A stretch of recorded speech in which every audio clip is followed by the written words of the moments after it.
YouTube? This is Max. I'm Aaron. Size behind the camera. Today we're at, where are we at? We're at the 144 Print House / Speed Patrol headquarters. Cool. And what we have behind us is a camera rig. This is his 2003 Evo.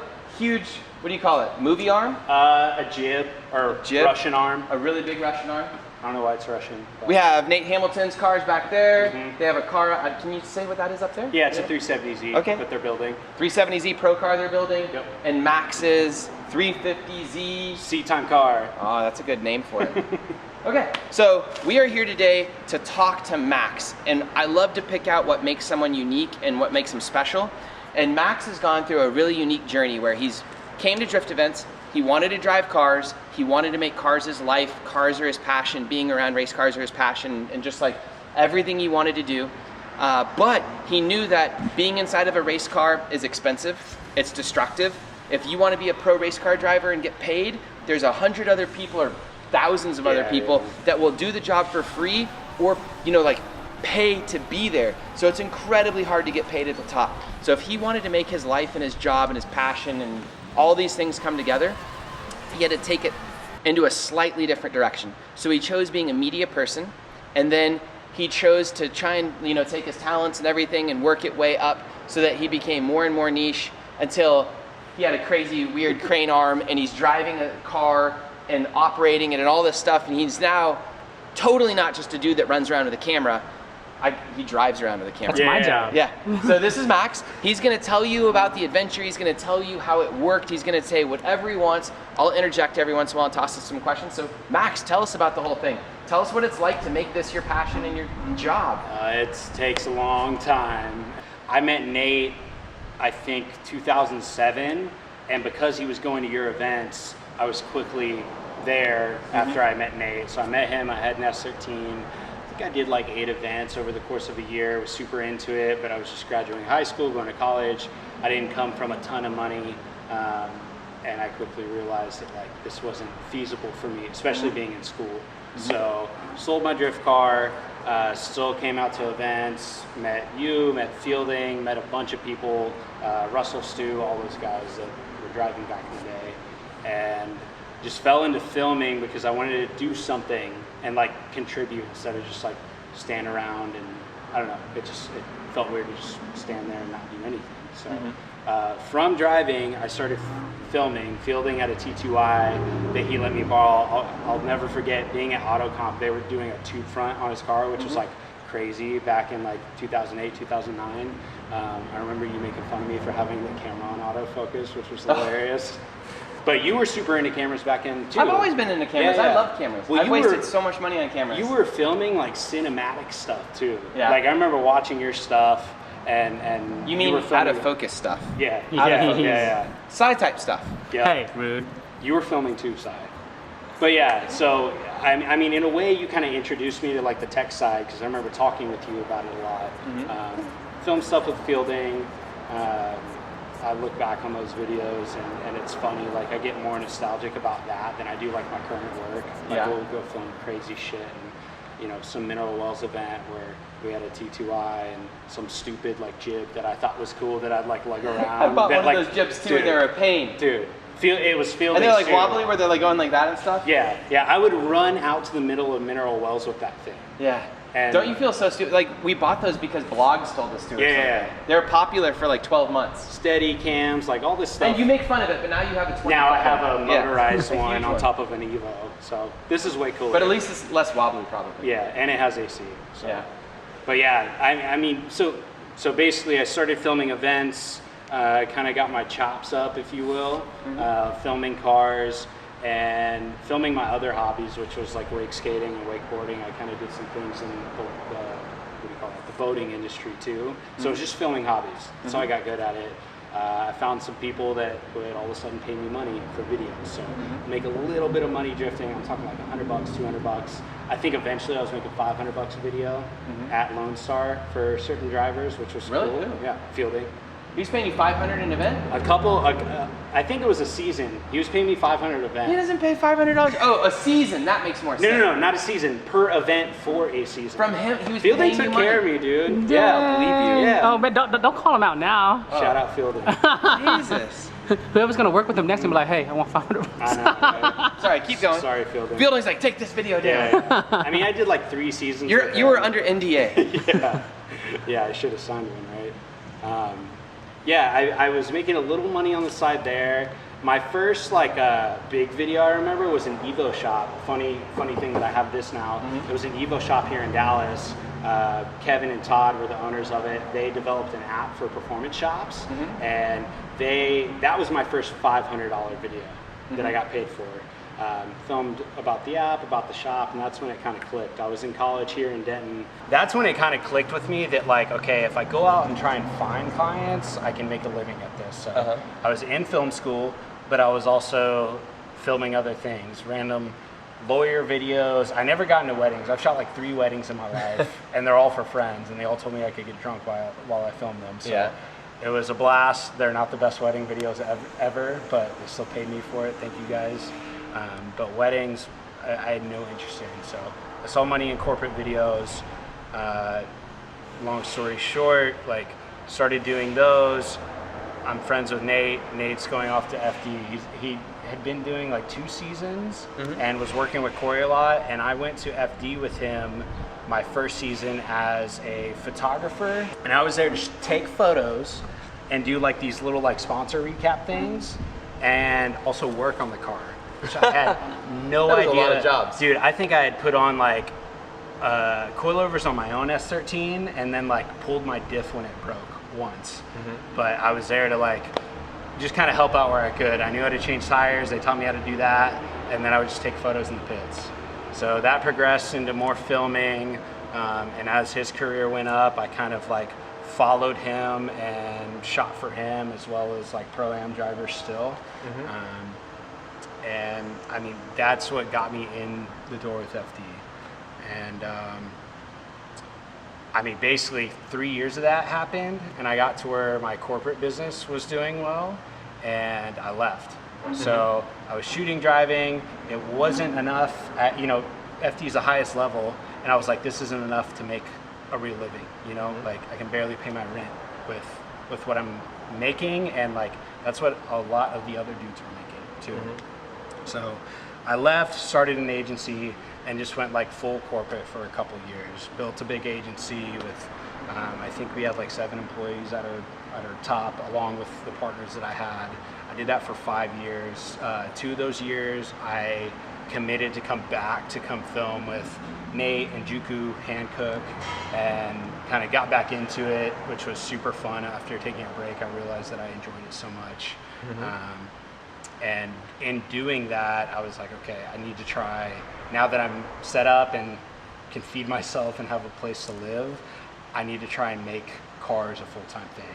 So in building the agency, we were doing great. I always had car clients on the side, and I was able to basically like pay my bills and hunt and pick the clients I want. I didn't just take anything that came at my door, because 1, I had a limited amount of time because I was full-time at the agency, and 2, I only wanted to work on stuff that I thought would benefit me or paid well, you know, and there's a sliding slope on both of those, right? You can't always work for exposure bucks, but there are times that those exposure bucks, They get you something else, dude. a good gig. I mean, one example of that was Canada, FD Canada.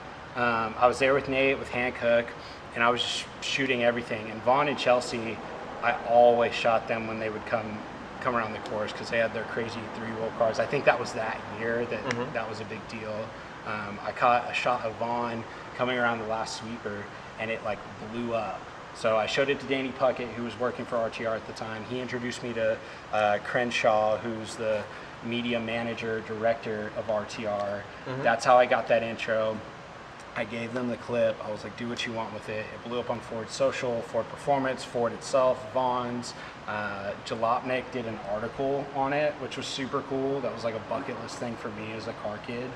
And I'm trying to think of how many years ago, 4 or 5 years later, I just got back off a 4-day shoot with those dudes. So that one shot turned into a really, really lucrative. And you just happened to get it. Yeah, I was just sitting there shooting. I was next to Danny, next to Ryan Davis. We were just hanging out, and I was just panning with my 70-200. I have a picture on my Instagram of like the spot I was shooting to. Like I took the photo, got the shot, and that's like that one shot I can attribute to, you know, years of working with those dudes. Right place, right time. If you weren't there, it wouldn't have happened. Yeah, for sure. So, I mean, it's all just kind of tumbleweeded into the agency being able to pay my bills and being able to grow that. And we built something really cool. I sold my part of it beginning of this year. And previous to that, I had ordered my Russian arm. So my goal was kind of to just build up, and when the Moto Crane came out, which is this electronic Russian arm jib that's on top of the car, it was kind of a, Zach, the CEO, he basically had been developing it for years, and it was kind of a way to democratize Russian arms. You know, you have these movie sets that use these big jibs, and they're 15 grand a day. No one had made a smaller one, two, a more economical one, and three, a portable one. So I saw opportunity in that as an investment. You know, it was a business decision. That's a big, scary investment, though, for camera stuff. It was, but I had already made that leap with my Red camera. Yeah. So like, for you guys that don't know, cinema stuff is incredibly expensive. Like a camera is 50 grand, a lens can be 50 grand, an arm like that can be 50 grand to any amount of money. I mean, when we're fully rigged out, if we're on like a big set with like real cinema glass and stuff, you have 200 grand rolling. Yeah. You know, the car only costs 15 grand or something, and the stuff on top of it costs 250 grand. It's funny because I probably have the cheapest camera car ever. Yeah. But everyone like nerds over it because it's an Evo. You know? Yeah. Like a lot of people put them on the SUVs, and that was another choice I made in that. So back to like, I made a business decision, saw what I could charge for this. I was getting in early because I was going to have one of the first units, and what I thought was the only unit in Texas, but now there's one in Austin. But those guys are kind of like, they're older, they're like 45, 50. They're like old head grip dudes that work on TV and shit, kind of a different market. I wanted the Evo, I wanted the arm to be like the guys you call when you want to go fast, like RTR, you know? You're not gonna call some big SUV that's just gonna tip over the second you try and follow a race car through a turn. Yeah. We built this to essentially be the fastest camera car in the world, which we think it is in terms of how many G's it'll pull through. No, a corner. they have this camera car that's like on an F1 car thing that they have. No. So like, I should say those this. are a lot faster. I should say this: the fastest arm. Russian arm car, because there's also the Huracan. My buddy Chris and Nathan, they own the Huracan. Have you seen that thing? I'll send you guys a photo to put it in the video. It's a Huracan Lambo with this like crazy 6-axis like gimbal. It's a GSS gimbal. Oh, I think I've seen it. It's like mounted on the front. It's like a ball thing. Yep. Okay, I have seen it. Yeah. That thing is insane. Looks expensive. Yeah. It's like a helicopter piece up there. Yeah, so GSS is their company. It's kind of like Shot Over, but they develop their own gimbals, and those dudes work on Deadliest Catch. So they put those gimbals on boats, but they put it on the Huracan, and that thing will do like 150, and they have a 50 to 1000 in it. Chris So tells I've me seen they that can do on that. like some trucks and stuff. It's just the same thing they probably use on Yeah. helicopter shooting. Yeah. But yeah, they are so steady. They are insane. It's nuts. How much are those things? Are they like $500,000? The gimbals themselves, and you'd have to go to GSS's website to check, but I think they range from like 250 grand to like 700. That's just the gimbal without a camera. That's more without than a the lens. Lambo that they put it on. Okay, so we don't go too off in the weeds and Yeah. lose everybody. How feasible do you think it is for new people to get into this? This meaning Like it seems like it's some things like being a race car driver, like a drift, a professional drift driver, gets harder every year. I feel like this actually gets easier. The camera gear comes down in price. It's democratized. The information on how to do it all has been democratized. Anybody that's passionate about something like this, about cars, about photography, about cinematography, about cameras, about lenses, about driving, you could absolutely still do this. I sometimes camera car with just a GoPro on the front, and I think I don't know if you want to tell this part of the story, but they did part of the Ford Electric shoot for the new Mach-E. It was just on like a camera mounted on the front of a car. It wasn't even like this. They were just chasing cars down. You can see it on the BTS. So they had a Moto Crane team out that was local to the shoot. And I think from what it looked like on the BTS, they were out there for like a day. But then I know Race Service does this all the time. They did it at all the grid lives. They'll just mount a DSLR on the front of the car And just chase. mhm. I mean, that's basically what I do, but I can't afford a DSLR. Yeah, To break one. not that one. Yeah, to break one. That's the good one that Sai has. Yeah. But That's a there's good one. also other arm options, not Russian arms, but like Black Arm has always been kind of like the standard, and all it is a shock arm basically. Black Arms for like 10 grand. There's like 5 different companies right now that are making options all the way from 5 grand down to like 1900 for something that you can mount speed rail, which is just 2-inch piping off the back of your car, put that on there, hang a gimbal from it, and film. So like you said, it's all being democratized. So if you want to film cool car shit, like Now's the time. now's the time. You're not in 50 grand, 100 grand, 150 grand. You can do a DSLR setup, a Ronin M, and some arm and be in it for like 6 or 7, which is nothing in comparison. So To explain to the audience too, there's lots of ways to do media. A lot of people are just picking up cameras and vlogging. They're putting the content on YouTube. They're self-publishing. They get paid in ad revenue or sponsorship or whatever. Same kind of thing on Instagram. That's not what this is. This is you find corporate clients that pay you to do a very specific shoot. He probably doesn't even edit the stuff most of the time. Not anymore. You just do the filming at a day rate. They tell you what to do. You do it. You hand the files over to someone else. They collect the files. You're done. You might not ever see them again. Like, it's a totally different world. no editing. Yeah, no Sounds editing. nice, right? Yeah, I edit a lot. So, and it goes into some type of corporate piece. So that means you might have to have an agent to find those big corporate deals. You might have to just network really well. Yeah, that's what I do. Yeah. You've networked because through race cars, we meet people organically, and then they hook you up with projects because they always need people to work on the projects. Just kind of a different model, Yeah. different way to think about media. It's crazy to me that 15 years ago, the only type of person shooting video was someone that worked for corporate clients. No one worked for themselves and just shot stuff randomly and self-distributed it. Now it's flipped. If you were to tell me about like, oh, some dude's making race car content, I'm like, oh, he's vlogging. Or, you know, he's like a YouTuber. Yeah. Now it's completely different. And the YouTubers make way more than the good YouTubers make way more than the corporate stuff. Yeah, like, for sure. It's also crazy. Yep. And this becomes also, this is, you cornered a market where there's very few people doing this. You might travel all over the country or the world. You shot in Dubai, right, with this thing? I might be going back. Not with this thing, but all over the world you're shooting. Similar gear. That's so cool to get to do that. So you've That's cool. experienced race car stuff overseas. I was in Moscow when COVID hit, actually. Moscow, that sounds so crazy. Yeah, I was, I can't say who, but a project for a big manufacturer. We were going to Moscow and then going to Siberia to film on some big frozen lake that was in like a James Bond movie. That sounds negative awesome. 20 degrees. It was going to be awesome. It was car stuff? Yeah. That's very Big cool. manufacturer, but COVID hit, Trump put the travel ban in, and they literally called us at like 4 a.m, put us on a plane back. So He's paying all of his own money to drift his own car, which is kind of how it should be for 99.9% of everybody. It should be a hobby that you're doing something for fun. But you're starting to get some corporate stuff where a friend of mine, Dan Brockett, said it best. He was a drifter. He was doing something on a movie set. You know, I forget what he was doing, but he was helping. And one day someone just needed someone to drive a car.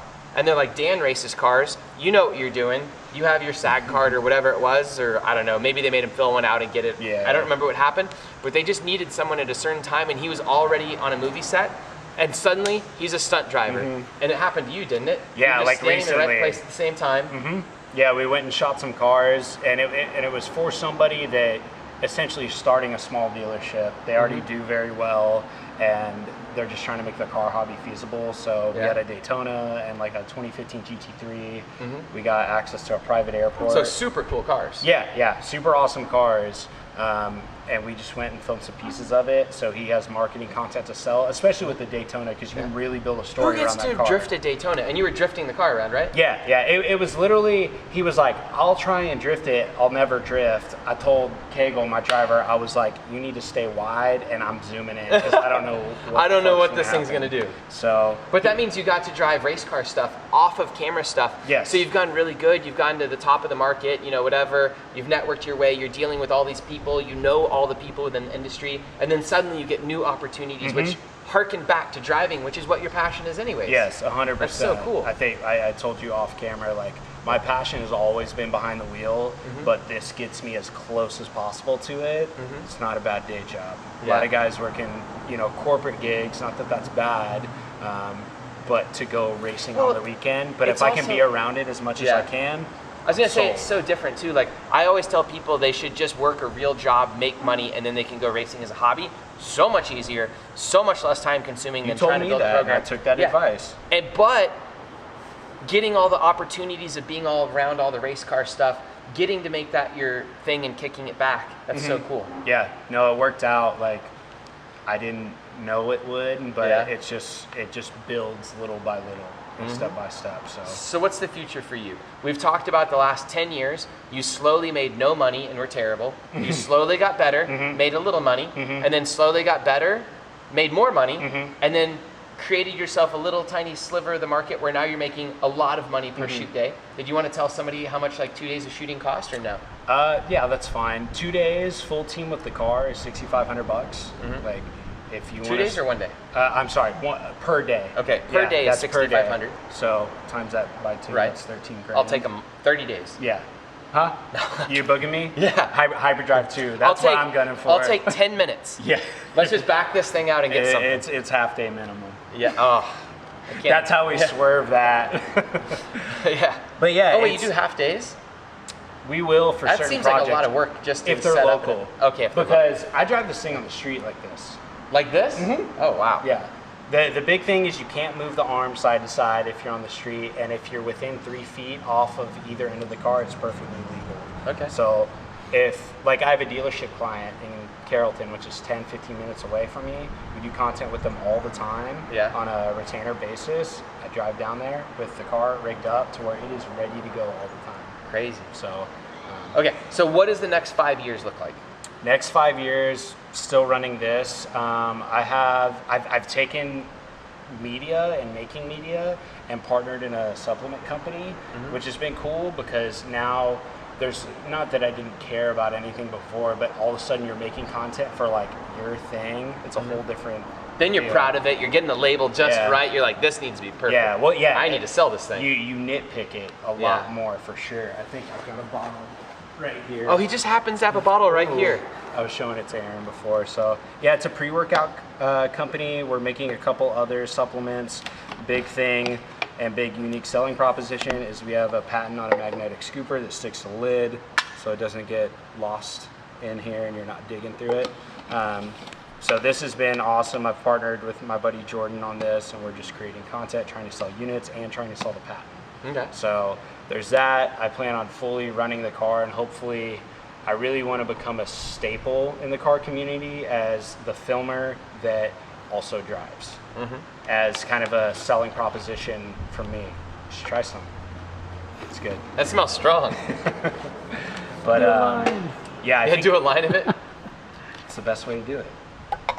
It's good. This is the pre-workout that's not going to blow your heart up. It's good, right? How much sugar is in that? That tastes like sweet tarts. None. Holy cow, it's all natural sweeteners. That tastes crazy. It's got less caffeine than a Red Bull. This is basically Could you just like shoot that? Yeah. You can? I dry scoop it. Oh. You need water to chase it though.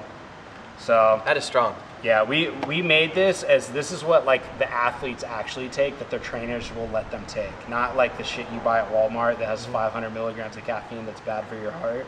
We wanted to make something healthy that is good for you and helps you perform. So, which selling supplements, I'm trying to get in shape because I can't be the fat filmer kid selling pre-workouts. As the cameras get heavier and more cinematic and the lenses get 25 pounds. And you better get you can attest to this. Like we nerd out about big cameras and now everything's getting smaller now. Yeah. Like Red has the new Komodo coming out. I cannot wait for that thing. It's a little box. Like I've seen it. I will be way more motivated to go shoot something random. I was shooting with Dion's Red Epic and Cy was too. 5 minutes in, I was like, oh my God, this thing weighs so much, rigged up. And especially after running this, you go on a corporate shoot where like, I did something for a big real estate development the other day where we were running around downtown, building to building, and it just killed me. Yeah. So the next 10 years, what specifically is in the next 10 years for filming? Are you gonna scale this? Is it doing the exact same thing? Have you gotten to the top? I don't think I've gotten to the top at all. This thing needs to be out like 15 to 20 days a month for me to either invest in a new system or have to make some major pivot. So I want this out. I want remote teams working to where I'm managing that. And because I want to market it as, because we're drivers, we are your target market. So we come shoot your vehicles because we know who you're marketing to. Fair So enough. scaling this and then getting behind the wheel more. So I'd like to go through some driving schools and kind of take the proper route to get a SAG card or whatever union stuff that I need. You mean just to. stand in the right place at the right time when they need some dude? I guess I got to. They're like, we're lighting you on fire today. I mean, I did that for the Daytona and it was amazing. But yeah, I don't know about fire. But hopefully I get to slide around some more cars or just do some work like that. And it's funny because it'll pay me less than this. But I like being behind the wheel, you know. Cool. He is one of multiple drivers within Drift, or multiple Lone Star Drift people that have gone on to become professional media people, including Tyler Capper and Danny Puckett and Cody Slack. And Cy. Yeah. I didn't go anywhere. I'm still here. I'm still broke as fuck. You're here. Yeah. You need to graduate. Okay. So I think that's it. Thank you so much for telling us about this stuff. I'm super proud that people within the drift community in Texas, because we've been doing this for so long. You've been around for 13 years with me, and I've been around doing this like 16, 17. It's so cool to see so many people make this their life's work, their life's passion, go on and like go to greatness. And I can't wait to see like the next 10 years where all you guys go. You're going to be doing helicopters. You're going to be like UFOs. I don't know. That's one I'm filming waiting off on a is UFO. helicopters. A helicopter. Yeah, put the crane. We've talked about mounting the crane on a helicopter upside down. Why not just mount? You just have the gimbal thing. You don't need the whole crane. I think maybe that's the next step is a fancy like shot over gimbal. Yeah. Okay. Thank you so much. Let's go eat. Come on, Si. Let's go eat. Yeah. Hungry side. Yeah.